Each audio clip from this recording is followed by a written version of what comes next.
Mr. Executive, an alarmingly paranoid Rod Serling is here. He's rushing into your office now. Mr. Executive! Ah, Rod, are you... Shh!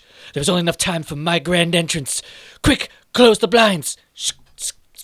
What? Why? Who's out there? It's my fans. They won't leave me alone. I can't get a moment's peace to myself. Rod, is this you trying to tell me you don't have this week's script? Would you really expect a man to complete his work when he's under this kind of pressure? I'm sorry. Exactly what kind of pressure are your fans putting you under? I feel like I can't find a place of calmness. It's like no matter which direction I step, their forceful radiance is always focused on me. I'm just trying to raise my son in peace. Hang on, your son? You're not even married! Well, I guess I should say godson, or maybe even nephew. Rod, what the hell are you talking about? My neighbor is my sister, or rather a nun for my local church. I'm looking after her kitten, Trumpet. She's a big Louis Armstrong fan. I bring her with me everywhere I go. Meow. And you accepted that responsibility knowing all the pressure you were under. Well, I figured if worst came to worst, I could just give them some of my cleaning solvent. Oh, great. What new product is this? Some sort of Rod Serling brand soap? In a way, except this soap isn't meant to be consumed by man or machine. Neither is regular soap. Wait, are you going to poison those people? Only if they make me. Boop, Mr. Executive, a small fire has broken out on the ground level on your side of the building. Oh, God, it's them! Calm down, Rod. Do we need to evacuate the building, Dolores? No, they have it under control. Oh, no! We have to get out of here. They've captured Dolores. Stop it, Rod! Let me see these unruly fans of yours, and Rod, this whole time, when you were talking about your fans, were you talking about an open trailer filled with oscillating fans? They won't stop following me. Because you haven't unhitched the coupler! Hey, don't flex at me with your knave talk, you square bean. Just help me get this kitten to safety. Rod, I can see an extension cord coming from the trailer. Why did you plug the fans in when you got here? We don't have time for questions. This building will burn down any minute now. The fire's not the real threat, don't you see? They're just a stimulant. What's that old expression? First comes the stimulant, then the chaser. They irritate the irritated, flex perplexities, poise puzzles, magnify mysteries, impose inquiries, and coagulate quandaries. But more importantly, they ask one question. Why would you make this?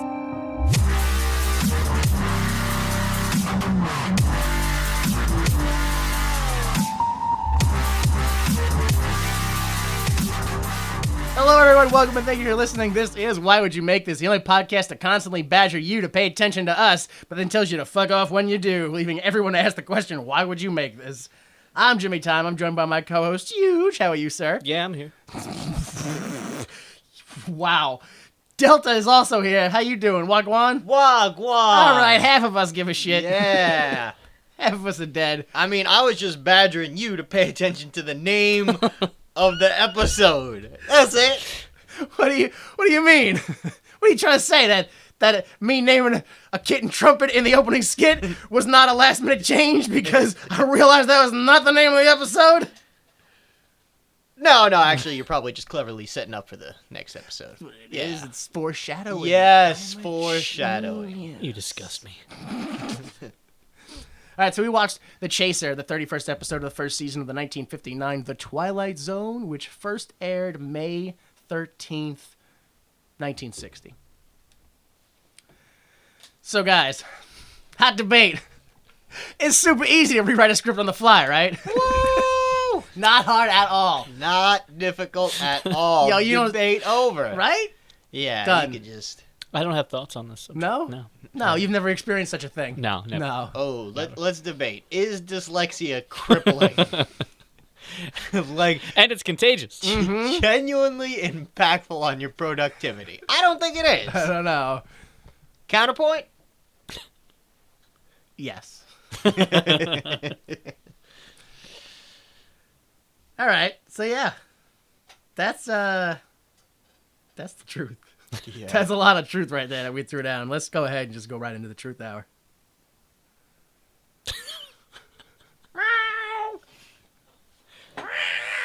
Oh, no. Oh my God. No. This kid, are they all named Trumpet? I wonder. No, it's my neighbor. He saw that play move. It's a movie, Cats. Well, what happened to him? Did he buy a bunch of cats, or? No, he's freaking out. Oh my God! It is I, Truth Man. Oh shit, Truth Man. Holy crap! You live next to Truth Man? Apparently, I do. That's the whole truth. Look, there's not much time. Getting a cat seems like a great idea, but my God, you just have boxes of shit in your house. Don't do it, folks. Truth Man away! Why? He's gone. I didn't have a chance to ask him why he had so many boxes. Why not just one box? I think the cats will like fight over if they only have one box, right? Yeah? No, I think. That pooping area is sacred to cats? Yeah, they're marking their territory. Oh my God. Yo, how dumb is a cat where they're like, my territory is in this small box. That is it. Everywhere else, if I see you, it's fine. Wait. Are you saying if you had the choice, you wouldn't just have your own private toilet? Wow. Oh, is that what I'm arguing? Yeah, you're saying like, you know what? Everyone, come on in, share my toilet. Well, I mean, that's not the argument I thought you were presenting, so... I thought you were presenting that they're marking their territory. Stop dodging the questions. Yes. Yeah. Let's get to the real truth of it. Do you want your own private toilet? Yo, no, I have dealt with these type of police tactics before. I will say nothing else. Goddamn Gestapo tactics. No, I will speak to my lawyer right now. Hey, lawyer here. Wait a minute. Damn it. It's just you in a suit. It's a nice suit, though. Thank you. Are you available for pro bono work? Am I ever? When the police just walk out and put on a suit and a fake mustache over their real mustache and say, I'm your lawyer. I'm your lawyer now. I think you should plead guilty. And ask for extra crimes on top of the old ones. And extra penalties. I don't know, what do they call them? Fines? You play Monopoly again? No. I did get... I scrumped the town out of a fine. My inspection is 11 months overdue. And when the town constable came around and wrote me a ticket, he accidentally marked off registration instead of inspection. Not guilty by technicality. They don't call me not guilty Delta for nothing. And that's the truth! This segment just won't die. No, it won't. Why would you want it to? All right, so... episode, as I said, aired May 13th. Let's go back in time. May 7th, the 1960 FA Cup final at Wembley Stadium. Wolverhampton Wanderers defeated Blackburn Rovers 3-0. If this wasn't the truth hour, I would say Yo, you are full of lies. This was the biggest sporting event that happened on this date? It was news, dude. Yeah, they wrote it down. They were like, you guys got to know this. Oh, I'm sorry. Have you never heard of the FA Cup? Move along. Okay, May 9th, the FDA approves the birth control pill. Whew. I mean, I knew the American family was dead, but I didn't know it was that quick. Like, boom! Lucy and Desi get divorced. Bam! Everybody's just, go ahead. Wow. Leave it in. It was instant. Leave it in. You know what broke them up? Little Ricky. Yeah? Get that birth control. That's what it If was. it wasn't for him, they'd still be... It'd still be what? It'd still be what? What was that, like a divorce agreement in the settlement? Like, Lucille Ball got the rights for everyone everywhere to have birth control. And Desi got to keep the club? I just figured they had a kid and that ruined the marriage. Oh, all right. That seems more logical. This is the truth hour, so yeah, that makes more sense, yeah. All right, so May 13th, the day this episode aired, 200 students, mostly white, felt like saying that in history, staged a sit-in inside the San Francisco City Hall protesting against the House Un-American Activities Committee, following an example of passive resistance used by African-American protesters to fight segregations. The police dispersed those 200 students but with fire hoses and clubs and, like, dragged them down steps by the mandible and, like, it was apparently, like, horrific. Between 1,500 and 2,000 people picketed the sessions of the committee hearings, and another 3,500 predominantly anti-committee spectators amassed outside the building. It was considered one of the most brazen things to do because at the time no one would ever consider, even for a second, messing with the House Un-American Activities Committee, which was essentially a committee designed to be like, "Are you a communist? Yep, you're a commie. Well, I think you are, so you are. So your life is over. Yeah, you're gonna go to super jail where we don't have a name for it because then people will find it." So yeah, the fact that students, 200 kids were like, "Stop it," and the police were like, "Wham!" Dude. Yo. I can't imagine. Yeah, I can't imagine the police violently assaulting non-violent protesters. No, but they were white. They had said mostly white. That's the part where it's like, woo! History, folks. Let's go to my birthday, ninja! Folks, I just want to let you know, I really want to let you know, we don't believe in this website. No. We don't think it's real.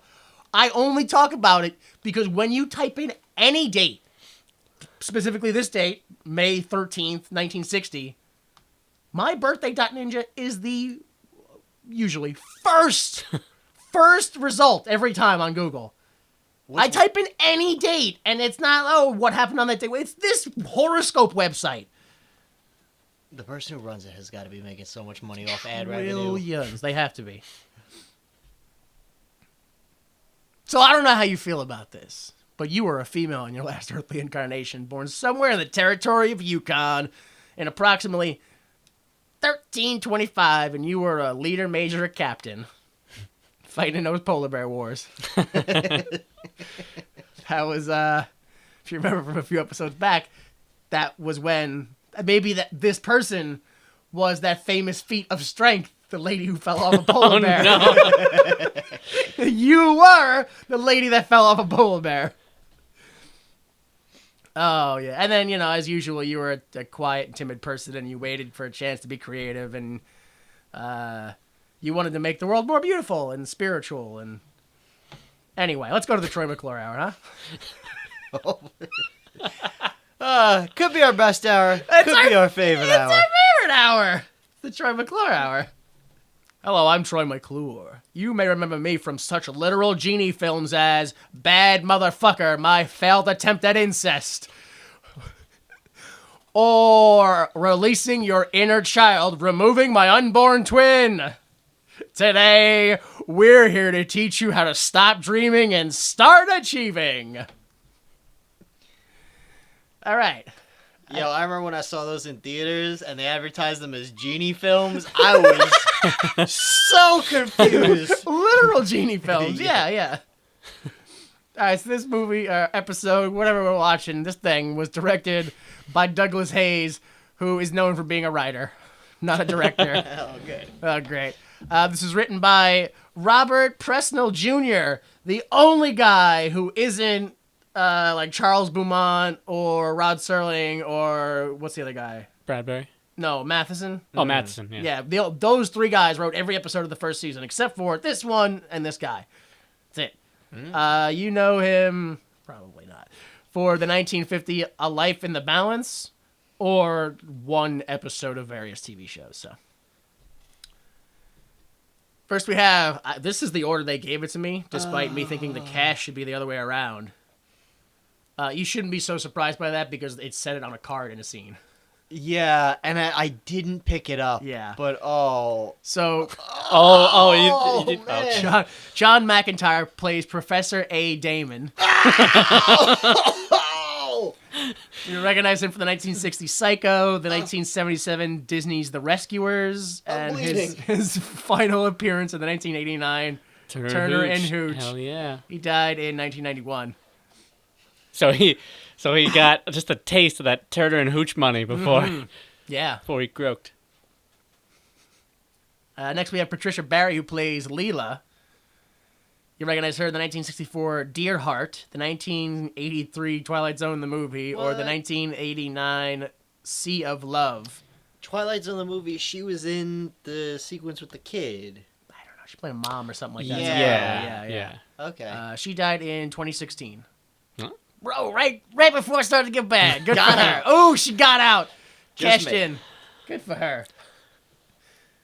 Next, we have George Grizzard, who plays... Roger Shackleford. Yo. How does he get third billing? I don't know. He's definitely the star. Yeah. It's 100 stories about him. He's in every scene. I forget what I was using. Like, it was Google, like, Word or something like that. But it so badly wanted me to change this to Rusty Shackleford every time. I was like, yo, what did I do to my dictionary that it wants me to do this? Pretty sure it's a sex act. Oh, it is now. You'll recognize him from the 1976 The Addams Chronicles. Not an Addams Family film. I made that mistake. It can be. The 1984 Bachelor Party. Yes, that one with him. Mm-hmm. And the 2006 Flags of Our Fathers. He died in 2007. He got none of that Flags of Our Fathers money. Yeah. Buckets of money. Buckets of them, yeah. We all talk about that film to this day. You can see the full cast and crew at imdb.com. Let's start the episode. People wait in line as a man dials a telephone. Another man enters the bar, restaurant, whatever, building. He immediately asks for a telephone. The bartender shows him, and he's like, oh, there's a line, I hate it, blah, blah, blah. We get the opening narration. Mr. Roger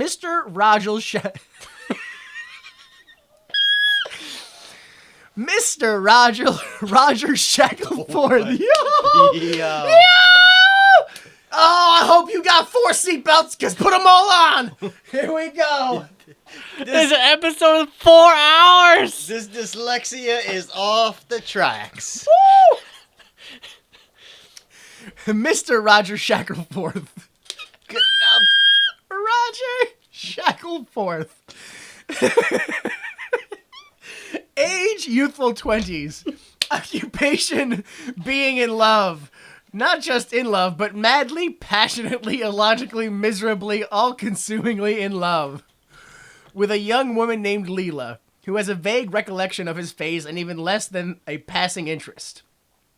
In a moment, you'll see a switch. Because Mr. Roger Shackleford, the young gentleman so much in love, will take a short but very meaningful journey into the Twilight Zone. We did it, folks. Woo! Everybody black out from holding your breath. Because you didn't know if I was going to make it. Yo, black out. Oh my God. Here we go. I set myself with another paragraph. We get a word from our sponsor. Are you sick of waiting on lines? Are you worried you're wasting your entire life letting other people do what they please at your leisure? Are you done with absolutely being polite? Get Rand Johnson's Human Cattle Catcher, the only locomotive cattle catcher designed exclusively for humans. Move with confidence and style, as no one or thing hinders your stride, thanks to Rand Johnson's Human Cattle Catcher. Every object in your direct path will be firmly lifted from its current location and tossed somewhere you need not be concerned about. I'm sure you're thinking, but sir, what about the horses and dogs that litter the streets of our less industrialized towns and hamlets of this fine, fine nation? Worry not. Although designed specifically for humans, the Rand Johnson Human Cattle Catcher works on all animals from bull to beaver. If you get the Human Cattle Catcher, you'll get to where you need to be with the force of a locomotive. That's Rand Johnson's Human Cattle Catcher, the People Mover. Available at all Rackeman's import warehouses. Yes. Yes! Yo, come on! Yo. I didn't dyslexia once through that whole thing, Yeah. and I got the mover. Mover. There's actually a bit of feedback. Can we run through that? Oh, I'm not recording. No. So, we go back to the show. After the first man dials his 6th call, the second man bribes his way to the front of the line. The phone is answered by Leela and tells the first man, whose name is Roger Shackleford, that she can't see him. It's impossible. He's a ghost! No. He's seethingly infuriated with her. She literally says to him, take a flying jump at the moon. And hangs up. The second man bursts through the booth door and insists that his turn is over. That's it. She hung up. Don't worry. You don't call her back. I know exactly what you need. Take this card. Go see this man. Bye. Closes the door. He looks at the card. It says Professor A. Damon. Daemon. We've seen a lot of bad writing from Serling. But holy shit, what a ham-fisted way to get this character introduced into a demon. Like, and who wrote this? Was his last name Pretzels or something? Yeah. Oh, Roger Pretzelford. Yeah. Oh my! Like, this might be some of the worst writing I've seen in all of the Twilight Zone. Yeah. To be clear, there was a book, and then some guy wrote the teleplay. Yes. That's and true. then, but I guess the teleplay writer, which would be whoever Mr. Shackelford, whatever, the guy who wrote it, he gave some of the people different names and stuff like that. Like, this character did not have a name, and he gave him this name. So that's even worse, where it's like, ugh. We go to not a bookshop, because despite the shop consisting of one large row of books, he does not sell any of them. Well, no, those are his studying books. I guess so. Roger walks in, and he's dumbfounded by his surroundings, which, as I said, are just floor-to-ceiling bookshelves. Real quick, I will say, I was actually impressed with the effect of opening the door into, like, empty blackness with other doors, you know. Yeah, with the one Oh, sort yeah. of, like, Yeah, closet. yeah. That's, I dug that effect. that was a cool shot, yeah. I mean, see, it was funny to me, because the first time I saw it, I was like, that's a cool effect. And the second time I watched it, I was like, why is that tiny door floating in the middle of that wall? like, it was 100% to me. Yeah. Like, the first time I watched it, he walks in and he's like, wow. And I'm kind of caught up in the awe of him being in this giant warehouse of things with the one portal. The second time he goes in, he's like, wow. And I'm like, oh, is he wowing at that black wall shaking? Because for some reason, I can see it 100% now. You can see the guy holding up. Yeah, like, he's shaking under the pressure of holding him so long. Like, oh, jeez. Fifth take, all right. So the rather indignant shopkeep questions if they know each other or if Roger wants glove cleaner. I love this dude and this glove cleaner bit. I fucking love it. So Roger says that he doesn't need anything, and he goes to leave. The professor says that, oh, I have something for you. Otherwise, you wouldn't have come into the shop. Roger's like, I only want Leela. That's the only thing I'm interested in. The professor's like, yo, that's the easiest thing? I hate you for wasting my time. For real.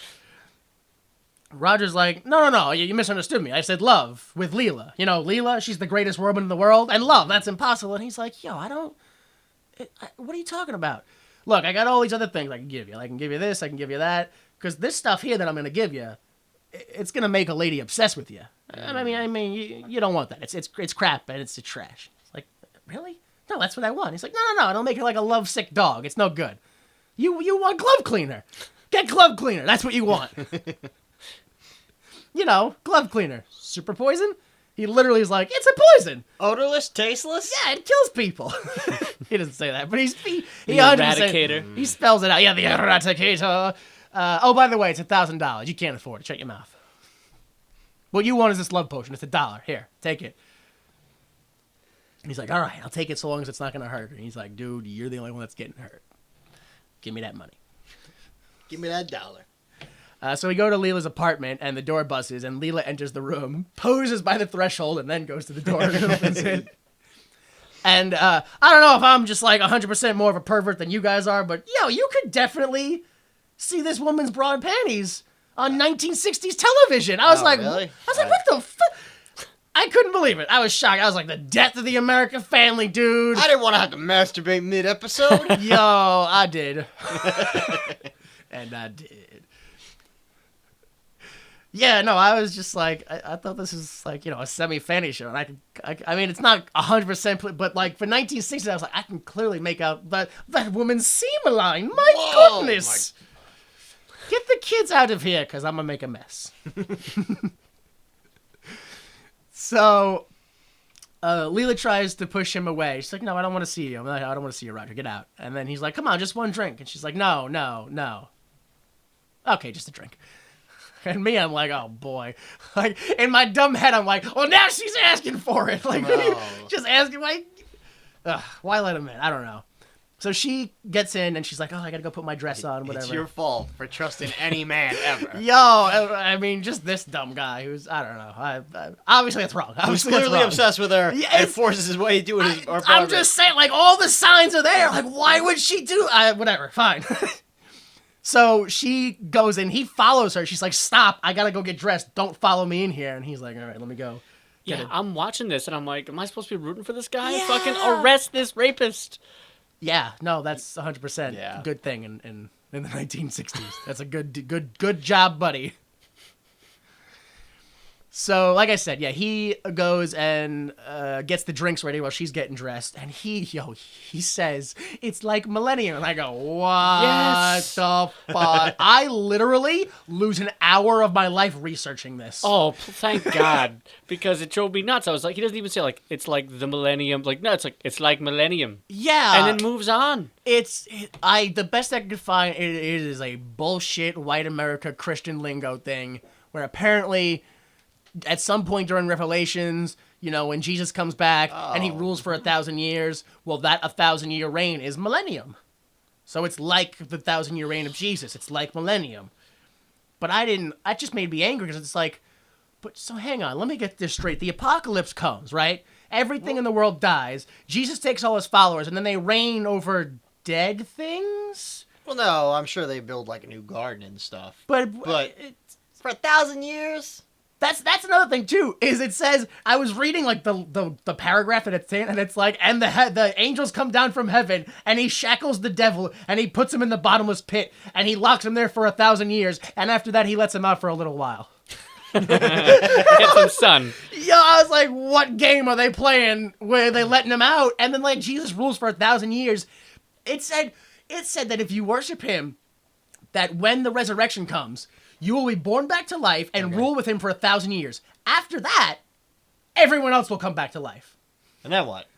Wait a minute. Hold on. Yeah! Be a piece of shit. I didn't understand And then I it. just take a nap for 1,000 I years? didn't get it. Like, I got it. Like, my understanding was you worship Jesus, right? And then the apocalypse happens. Yep. Then we have 1,000-year party, and then we go back to square one, and you get to try out for the party again. Like, Yo, but, so, I don't know that I've been gone for 1,000 years.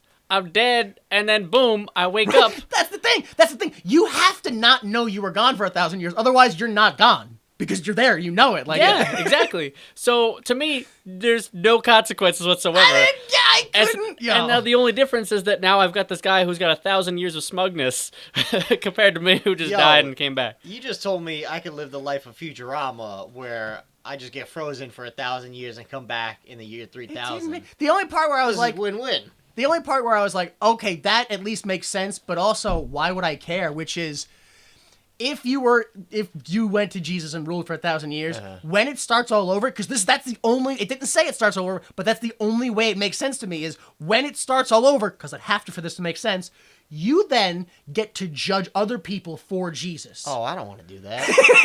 I don't want that responsibility anyway. Yeah, like he lulls you in with like, come join our party, and then you got to clean up the party, and also my house and What my a private lazy island, fuck. and Yeah. you're a slave now. Like, yeah, there was some things where it's just, oof. Yeah, like I said, I lost an hour of my life looking that shit up. I couldn't believe it, because then I was just like, but that doesn't make any sense. What about this Well, part? here's the thing, though. Imagine people who lose their whole lives just looking this shit up. I'm glad I figured it out in an hour. Oh, man.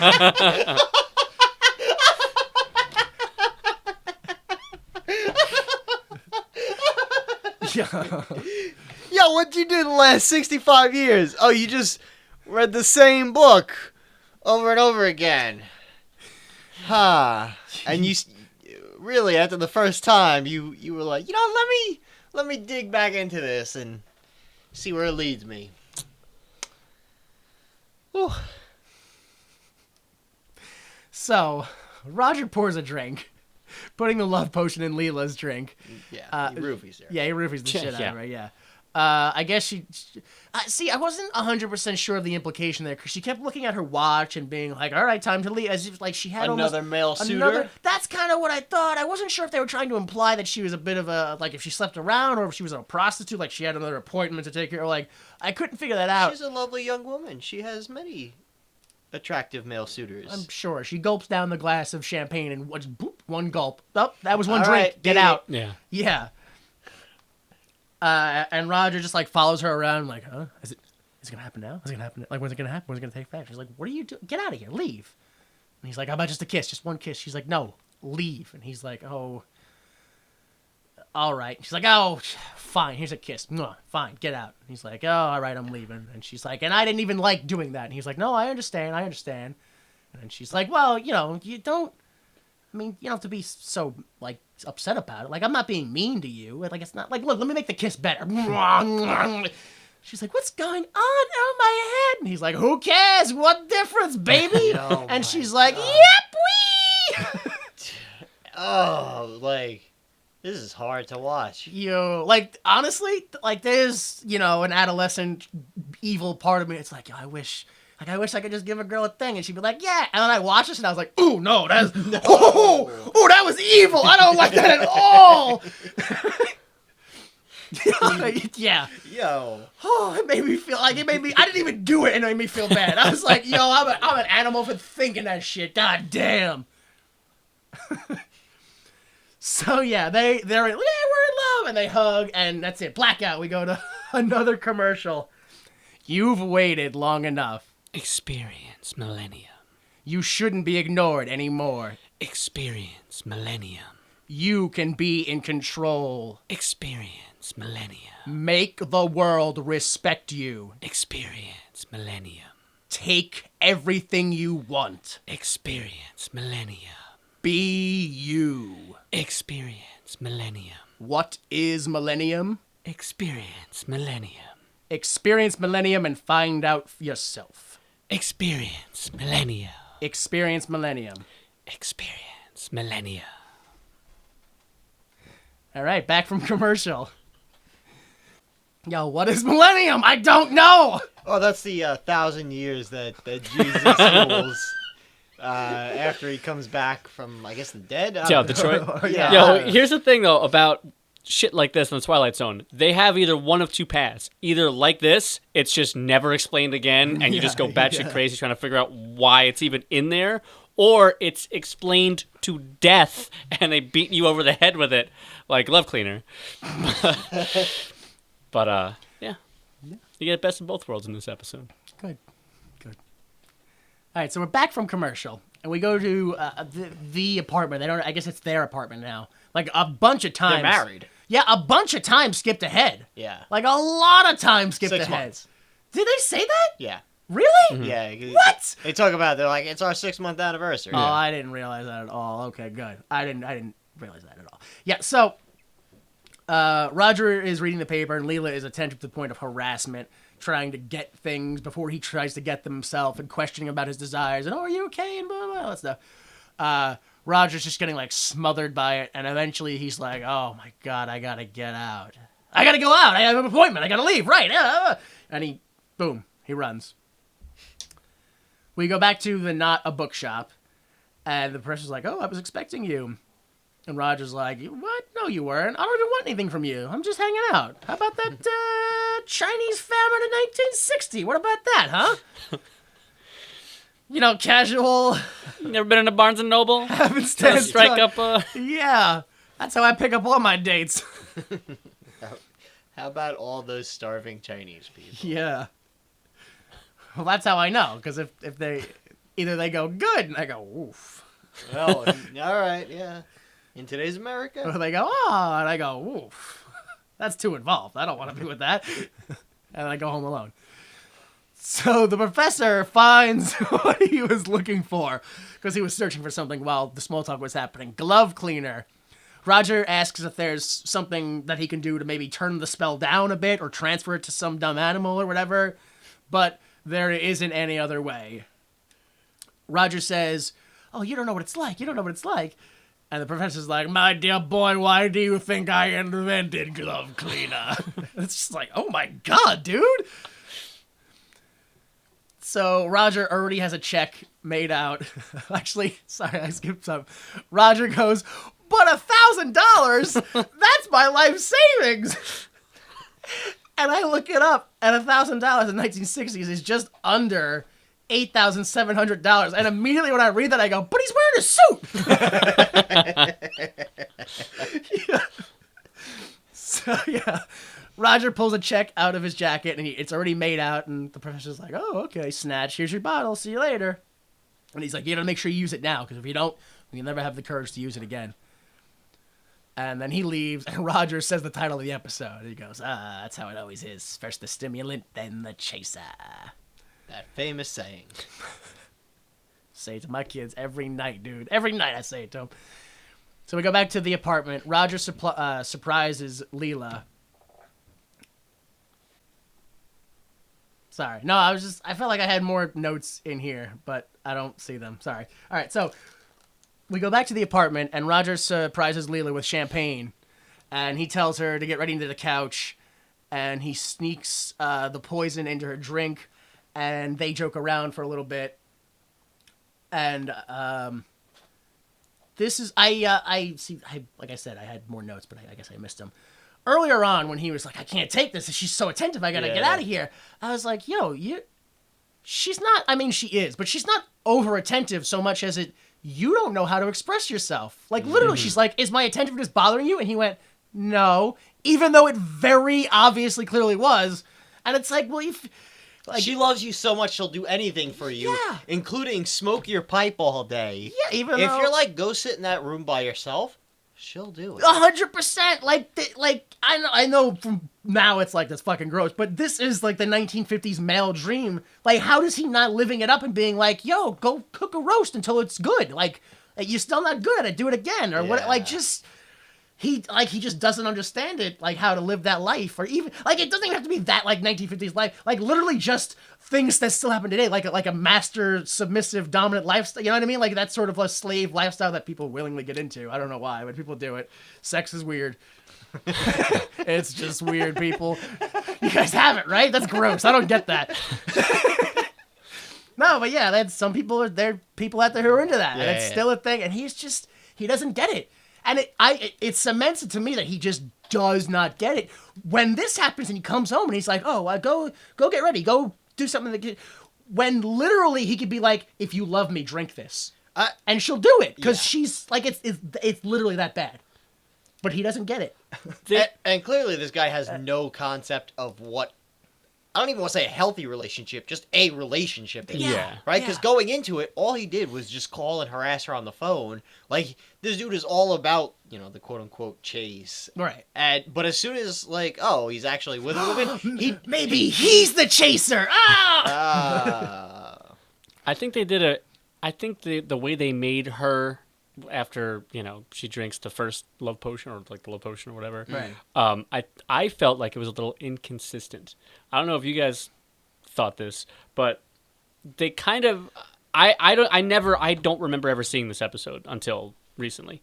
And so I thought at the end I was like, "Oh shit, it's going to be, the potion didn't exist and like she just like when she kissed him, that's it, and then she actually did fall in love with him because there was times where she's like she was actually having like introspective thoughts on things and it was just kind of weird. She kind of snapped out of like there were definitely times where she's going nuts and but then there are other times where she's just like, oh, can you believe, you thought that it was going to be the last time we ever kissed or, well, like when we had that drink, I can't believe it. It's been this time. I'm like, all right, now she's acting normal again. Too. Well, I think that was in part supposed to be the magic of the drink is that she's still herself, but she's just blinded with love and that. So it's like, She remembers being a normal human being who didn't like him. It just, I can't believe I used to think that. Yeah. And it's...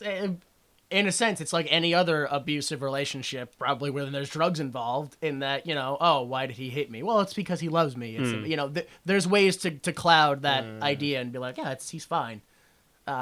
We didn't get anywhere near that in this episode, but, but yeah, there's way, so obviously it's easier for her to do that in a sense. Yeah, so yeah, go sit down on the thing. Don't pay attention to me putting poison in your drink, because I'm definitely going to kill you. And then I thought this is another thing where it's like, Roger is just such a sad sack. Because to me, he pours the drink, the poison in the drink, and he picks up the drink with, I forget which hand, but whatever, he picks it up with one hand, and they kind of do this thing where they like dance around, and he like falls over the couch holding the drinks. Yeah, trying not to spill it because she has to drink it all. But yeah, but it also seemed like to me that for a second he was like, which one's the poison? Yeah. Like and I was Yeah. like, yo, you Yeah, I fucking thought we dope. were gonna get the You switcheroo. dope, yeah. But it just like, it was more of a like, yo, this character is trash. He has nothing. He can't even figure out what hand he's holding something in. Like, imagine if I put an apple in one hand, and I put an orange in your other hand, and I told you to put your hands behind your back, and then I said, which hand is the orange in? And you went, yo, you're fired from every job I can fire you from. Like, so, well, he puts the poison. I'm really like dragging this out. I feel like he puts the poison in the drink. They go to drink it, and she's like, "Oh, I forgot to mention to you, it's something, whatever. I forget exactly what she says, but she pulls up a little booty that she's knitting, and it's like, oh, it implies she's pregnant. And he drops the drink, and they both crash, and he's like, "It's okay, I couldn't have gone through with it anyway." And Lily's like, "Oh, honey, we have the rest of our lives together," and Roger's like, "The rest of our lives," all right, and just passes out. Yeah. And then Leela's like, "Oh, he passed out," and like kisses his passed out face. And then what I describe as violently pan over, because it is aggressive. Like I feel like they go forward, go back, and then go forward again just to give the camera extra jostle. And it's their balcony, right? That it pans to? Yes. Okay. It's 100% their balcony that they pan, and it pans to the professor lying on a lounge chair on their apartment balcony, smoking a cigar, just like like he's the Penguin or something. Like, I don't know what he's doing. And he blows the smoke into a heart, and then he fades away like a ghost. And then we get the closing narration, Mr. Roger Shackleforth, who has discovered at this late date that love can be as sticky as a vat of molasses, as unpalatable as a hunk of spoiled yeast. Ooh, I think fresh yeast would be unpalatable. And as unpalatable as a hunk of spoiled yeast, and as all-consuming as a 6-alarm fire in a bamboo and canvas tent. Could have just had fire. Yeah. Oddly specific there. No, but that happened to me one time, so. Case history of a lover boy who should never have entered the Twilight Zone. Yeah, super, super camp ending. Dude, I thought this episode is like one of the worst. Yeah. I really thought it was just only episode not trash. written by the main three, so Yeah, it shows. apparently. It could get worse. Yeah, Yeah. my problem was that it just seemed like a comedy almost the whole time. Yeah. It really seemed like they were trying for comedy the whole time. And like the setup for meeting the professor at it, like literally just someone's like, "Hey, I need you off the phone. Go see this guy." Yeah. And you're just like, "Okay, I'll buy a liquid off this man." Well, he has a shop, so obviously he must be on the up and up. I don't remember all 30 episodes of this show, but that might have been the weakest setup to a story. I think this is. It might have been the weakest setup. Yeah. Like, even the ones where it just jumps into it, where, like, the guy's like, "Oh, well, I'm just going to walk down the road, and now I'm here." Why? Because now even those are better than what I feel like than what we just saw. All right, so let's go to the tropes and morals. They had, according to the website, 23 tropes in this episode. Some of them were similar or the same. We had, as I already stated, adaptive name change and named by the adaption, which is originally the characters were called Alan Austin instead of Roger Shackleforth, and Diana instead of Leela, and then the shopkeep had no name. Be careful what you wish for, which is, as we've already said, the theme of the Twilight Zone. Be careful what you wish for, idiot. We have brick joke, which is apparently when you set a joke up early in a play or a show or something like that, and then the punchline is way, way, way later. This being early on in the episode, he was like, "Oh, she'll love you just like a Cocker Spaniel." And then later on, he's like, "Can't we just transfer the potion to some other thing, like a Cocker Spaniel, something like that?" We have deadly euphemism and perfect poison, which is the glove cleaner. Dramatic drop and fainting both happened at the same time, was when the baby reveals. love potion, both kind of the same thing. Love hungry and no sense of personal space, just all up on them. And then the noodle incident, which I didn't even realize, I didn't think about it, which is whatever it was that didn't know this guy had a name, but apparently he had a name in the credits. Hamburg, which was the man who handed Roger the card. Shut your mouth. So the noodle incident is whatever it is that happened to him to make him be like, no, the professor's legit. Here, this is a card. You got it. So that's the noodle. Whatever happened. Noodle incident. Where are we at? Oh, right. Why would you make this? I don't know. I feel like based on the trends of the episodes we've been seeing, I've never read, if he has an autobiography, I've never read. I don't actually know what's going on. I really feel like he's going through a divorce right now. Serling? Yeah, I really feel like he is. Yeah, I mean, he's definitely dealing with some kind of mental granulation. Yeah, well, I mean, the divorce might have come from, like, the stress of the job or something else, but I really feel like he's going through marriage something. is collapsing. Or, like, something. whatever, he's broken up with his longtime girlfriend or whatever. But, yeah, I really feel like... He's definitely stressed out at this point. Yeah, didn't kill Hitler. At this point, he's stressed out, because I remember reading... Because this is, there's like 30, 40 episodes in just the first season, you know? 36. 36? Yeah. Oh, we're getting there. Yeah, so he was always talking about, back in the first season, he's like, yeah, the censors and the fucking marketing teams, they were all like, cut your budget in half for this episode and do that. And so he was stressed out and fucking drinking a lot. Yeah. It's I believe it. I feel like it reflects on the subjects he chooses to portray. Yeah, it is there. All this stuff is got to be personal for him. So we go to the next episode. We have Sterling saying, "Next week you'll stand in this alley at the shoulder of Jack Klugman, who plays the role of a trumpet player who has run out of music and run out of dreams. Poignant is the best word for Mr. Klugman's performance. Next week on The Twilight Zone, a passage for trumpet." I think they're unusual notes indeed, and we hope you'll be listening to them. Thank you and good night. Oh, man. I feel like I could write a real good intro sketch for that one. Really? I think I could, but I bet you could. I believe in you. I also think we wouldn't use it. Yeah, my guess, I don't know if you guys remember the episode. Yeah, this is like right. Pretty much anything. Like Jack Klugman, he's in a bunch, and he's a good actor, so his kind of became classics. Yeah, okay. So. I was guessing that maybe he's a musician and he ran out of music, so maybe he wants to be popular again. So he dies, and it's like, well, tragic musician death makes music popular again. It's like the Twilight Zone, haha, something like that.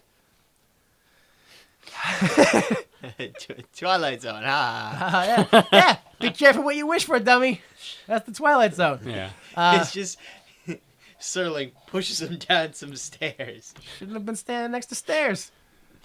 IMDb says that the episode is a suicidally despondent trumpet player finds himself in a bizarre world where he seems to be the only one moving except for one helpful other musician. Well, that's wrong. Yeah, that is wrong. I mean, some of it's right, but it's mostly wrong. But a lot of other parts of it are wrong. Whatever. So then I guess same plot, but he gets stuck in time forever. I don't know. Instead of dying, he gets stuck in time. I don't know. Yeah. So watch that, not this. I don't know. I forget how we do that. Plugs. Anybody want to plug anything in? Victory Pro Wrestling returns live to Center Ridge, Long Island, New York. January 11th for the King of New York tournament, where I will be live in Technicolor, and you can watch me participate in the tournament and become the first ever 4-time King of New York, which I think legally just makes me a permanent king. Probably. Is anyone close to being a 3-time besides you? I think EJ's won it twice. Eric James. Lana's ex-husband. I've heard of him. I think he's a 2-timer. How did his current wife deal with finding out that news on live television? Well, we all have hidden pasts. Yeah, but some of them are less public. Yeah.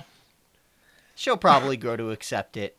I mean... Once the check cashes? Yeah, once the check cashes. All right, good. then it's like, oh yes, I am fine with that. Oh, okay. So yeah, Victor Pro Wrestling. .com, where you can check out for live details, times, places, early tickets. It's the night one of the King of New York tournament. I don't know. It might. That's what the group. When you invited me to the group and I went to the group, that's what it said on what there. it said, right? To advertise it as night one. Oh. Which we're not doing another night the next night, so that means night 2 is gonna be a month later. Yeah, it's. And I'm not. So it's month 1. Just to be clear, I'm not saying we definitely are not having another show the next night. I'm saying there's no way she's putting out the money for that, Yeah. and it's definitely gonna happen a month later. But also, originally the following show was called something else, because this shouldn't be King of New York. If But this 3 shows, yeah, she doesn't. I feel like they did this one time on Raw and it failed, and apparently she's a WCW person, so she didn't realize that this is already trash. Well, you know, some of us are already dead inside. So come watch us literally not care and curse at your kids, because why? Who cares anymore? Why? Come on down. Why exactly? Be more constructive. Come with on your down. feedback. Honestly, like, wouldn't it be cool if a puppet told you to go F yourself? A little bit, right? Wouldn't it be cool, right? Man. Puppet looks you in the eye, says your dick don't work. It's a puppet, but somehow he knows. It's not you, it's the economy. I just got so much less excited about this show. I'm sorry I told you the truth. Dude. It wasn't the time. It's true. It wasn't the time. I didn't prepare you Why'd for you it. hit me like that? Oh my God. King of New York tournament, man. Month Yeah. 1, month 2. Whatever. So, Be there. hopefully we don't win. Hopefully we lose and don't have to keep doing that. No, yeah, come show up. We'll yell at you and your kids will learn some words they should not be saying, and then you'll have to parent a little bit, and then there'll be a bonding session, and it'll be good for everybody. VictorProWrestling.com. Huge, what do you got? Yo, how the fuck do I follow that? With a trailer full of oscillating fans. Nah, bro. Nah, brah. Nah. I mean, you could follow me on Twitter. It'd be nice, cause after they got rid of all the bots, now I don't have anybody anymore. I don't got it. Yo, after they got rid of all the bots, I realized I follow a lot of people I don't like. And I had to get rid of them. Like, So yeah, man. I mean, follow me and junk. Otherwise, just don't go on Twitter. Don't do it. Don't go on Reddit. Don't go on Twitter. just stay off all social media. Go. I mean, Only get your news from us. so yeah. And Which you'll only get, 80 years after the fact? Oh my God, great. Good. yeah. That's it. That's it, okay. There it is. www.ymt.com for more things. Why would you make this? Including the ability to soon, I don't know if it's up there yet, but soon you can buy t-shirts from us. What? A varying thing. I think right now the only thing that's up there is a Kill the Puppet Delta t-shirt. Oh, but you can't buy that. Oh, that's up? You can only pay PayPal right now. Oh, we're still working it out. Yeah, Okay, I haven't so. been approved to take credit cards. What yet. other why would you make this memes can be turned into a shirt Oh, and well, monetized? Lasso up some There's- Russell beans. We're gonna lasso up the Russell Beans. What about There's gonna be a Delta Don't Care shirt eventually. Unless maybe Delta doesn't care about that. That might not happen. That's rough. Ooh. I mean, your dyslexia is clearly I don't know how to monetize that. Well, it won't be spelled right, I can tell you that. That's the point. Fancy pig. Gotta have a fancy pig Gotta shirt. have a fancy pig shirt. I don't know, can you make a woolly shirt? Like, how do you do that? Wait, you said wait, what? Oh, boy. A wool shirt? A woolly shirt. Oh, am I thinking of a sweater? But it's a pig. Pigs don't have wool. Again, I think we've been talking about sheep this whole time. Never mind. So, Buy it. Just buy it. Go buy them and then burn them. Buy them and burn them. So the intro music is "Falling Off Your Love" by Kill Paris. Are you looking for something? Or is that for you? No. That's this just for is- you. Don't worry about it. Okay, so Yeah. then for huge NJ Delta, I am Jimmy Time. But please remember that without mistakes of others, we'd be forced to endure the pain of failure ourselves. Support the arts. The preceding recording is for entertainment purposes only and the views expressed in this podcast do not necessarily represent the views of Why Would You Make This, its owners, employees, or associates.